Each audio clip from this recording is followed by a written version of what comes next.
रायगड जिल्हा परिषदेत अजित पवारांच्या राष्ट्रवादीच्या गटनेतेपदी सावरोली गटातून निवडून आलेले सदस्य संतोष बैलमारे यांची निवड करण्यात आली आहे.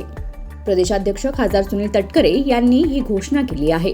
रायगड जिल्हा परिषदेत पक्षाची भूमिका प्रभावीपणे मांडण्याचा तसेच सर्व सदस्यांना एकत्रित घेऊन जनतेची विकास कामे करण्यासाठी प्रयत्न करणार असल्याचे नवनिर्वाचित गटनेते संतोष बैलमारे यांनी सांगितले.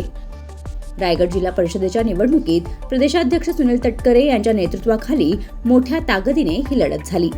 महाड माणगाव विधानसभा मतदारसंघात भाजपासोबत युती तर कर्जत खालापुरात उबाठासोबत परिवर्तन विकास आघाडी करून कर्जतमध्ये शिंदे गटाचा धुरळा उडवला. तसेच खालापूर तालुक्यात सावरोली गटातून संतोष बैलमारे यांनी मोठा विजय संपादन केला. अजित पवारांच्या राष्ट्रवादीचे एकूण 15 सदस्य जिल्ह्यात विजय झाले असून एक मोठा पक्ष म्हणून ओळख आहे. संतोष बैलमारे हे खालापूर तालुका अध्यक्ष आहेत. सावरोली ग्रामपंचायतीचे विद्यमान सरपंच आहेत.